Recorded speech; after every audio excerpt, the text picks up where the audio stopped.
Pastor, Dios lo bendiga. Tengo una inquietud. Si yo no he sido sellada con el Espíritu Santo, ¿qué debo hacer? ¿Orar siempre por ese propósito o dejar que Dios me llene cuando Él quiera sin insistir tanto? ¿O es necesario insistir? Lo digo porque yo he orado mucho y he ayunado, porque quiero ser sellada y no ha sido posible. Y a veces me desanimo mucho porque no veo respuesta de parte de Dios. ¿Qué debo hacer? Pues hay tantas cosas, pastor, que uno, pues, no sé. Voy a tratar de orientar. Nadie puede ser cristiano si no es por el Espíritu Santo. Amén. Eso es lo que dice el Evangelio de Juan. Cuando el Espíritu Santo venga, convencerá al mundo de pecado, Amén. de justicia y de juicio. Además explica por qué. 2.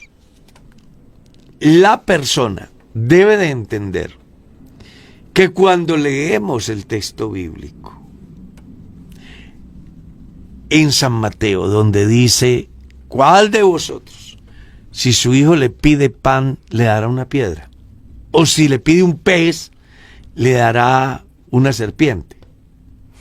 La respuesta es obvia, ninguno. Y bueno, si ustedes siendo malos saben dar buenas dádivas a vuestros hijos, ¿cuánto más vuestro Padre Celestial dará el Espíritu Santo a los que se lo pidan?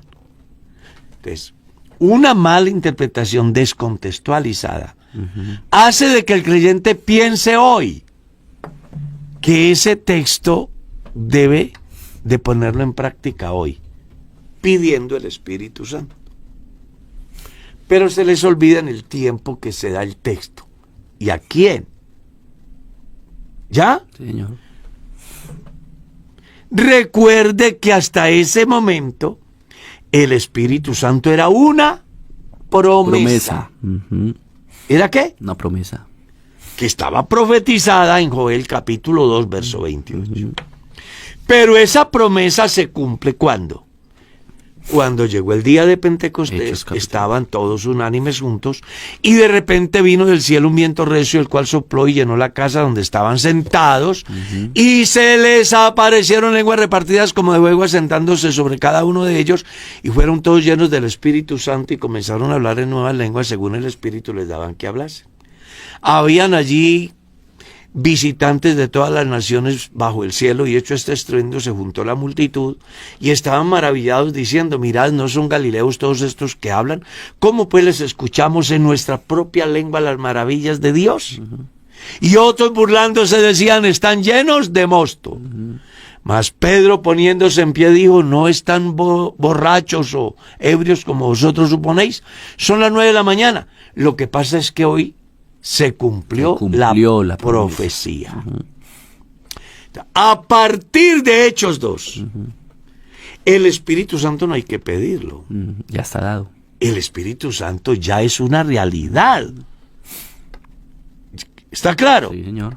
En cualquier lugar, a cualquier hora, si usted es un hijo de Dios, una hija de Dios, usted no tiene que estar pidiendo que Dios le dé, ni tiene que hacer esfuerzos personales tampoco. Claro.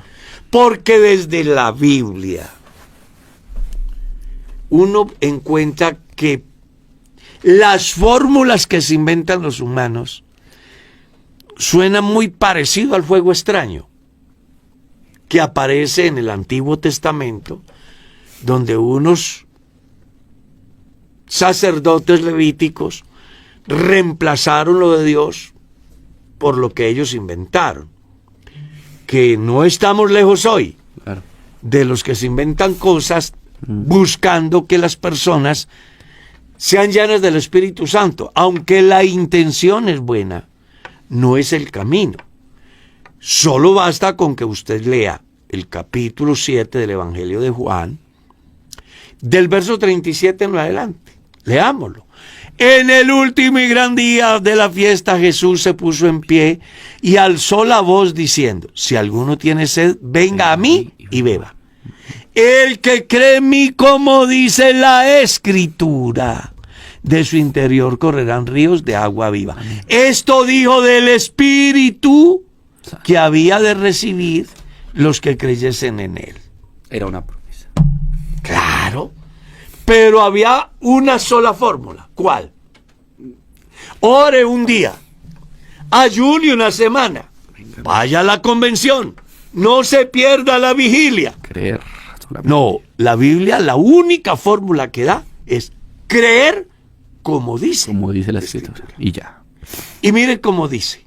Esto dijo del Espíritu que había de recibir los que creyesen en él. Amén. La palabra clave para ser lleno del Espíritu Santo es creer en Cristo. Eso es todo. Amén. No lo digo yo, lo dice la Biblia. Amén. Y cuando Pablo va a los Efesios, lo primero que les pregunta es, ¿ustedes recibieron el Espíritu Santo cuando creyeron? Y la respuesta fue... Ni siquiera hemos oído. Aquí lo importante es la pregunta de Pablo. Claro. Porque él dice, ¿recibieron el Espíritu Santo cuando creyeron? Él no dijo después. No, cuando creyeron. Porque Pablo tenía claro el capítulo 7 del Evangelio de Juan. Sí. Que la única fórmula para ser lleno del Espíritu Santo no es la convención, no es la vigilia, no es el ayuno, no es que vengan y hagamos una fogata, juntemos leña, o apaguen las luces para que el Espíritu Santo... Esos son fórmulas que se inventa la gente, que pretenden reemplazar la obra de Dios por lo que ellos hacen. Así no funciona. Amén. La única fórmula para ser lleno del Espíritu Santo es creer como dice Amén. la Escritura. Sí es. ¿Está claro? Sí, Señor. Así que todo el que piense que puede ser cristiano sin el Espíritu Santo está equivocado. La carne no se sujeta a la ley de Dios ni tampoco puede. Eso es lo que dice la Biblia. Amén. Sí es.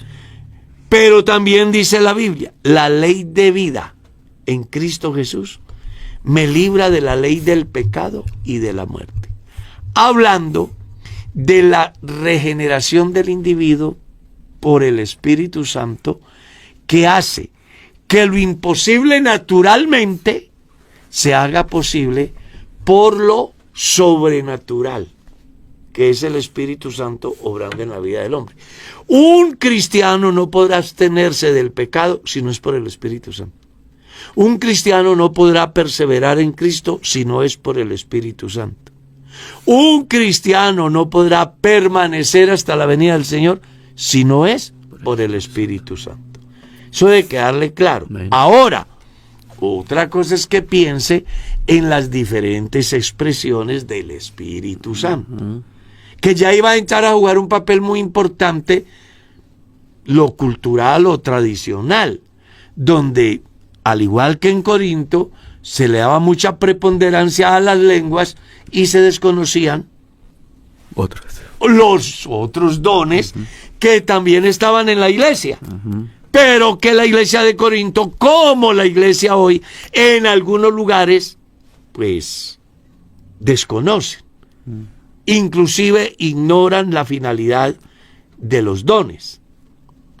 Entonces aquí hay que ser un poco más estudiosos. Yo les recomendaría a todos los cristianos que lean que el reino de Dios se rige por autoridad según el capítulo 11, que los dones son una realidad según el capítulo 12, que tienen sentido cuando hay amor. Amén. Y que cuando hay amor yo debo de ponerlos a funcionar en el tiempo, lugar y circunstancia. Capítulo 14. De primera carta. Cuyo fin se ve complementado o finalizado en el capítulo 15. O sea, del capítulo 11 al capítulo 15 está la suma total de lo que es la obra del Espíritu Santo en la vida del creyente. El problema del creyente es que solo lee un texto y hace una doctrina. Y ahí es donde tenemos problemas de interpretación, en muchos casos, no solo de este, sino de otros. Claro. Entonces recuerde, cuando vamos a leer un texto, preocupémonos por entender el contexto en que se da y saber que a veces un texto tiene una interpretación desde los capítulos anteriores y posteriores. Claro. A veces habrá que leer todo el libro. A veces encontrará la explicación y la correcta interpretación en el mismo texto. Que eso es lo maravilloso del estudio de la palabra. El problema de los cristianos es que no sabemos estudiar la palabra y por eso resultamos confundidos. Así como hay textos que no hay necesidad de ir atrás. De interpretación. Dios es espíritu. ¿Ya? Ya.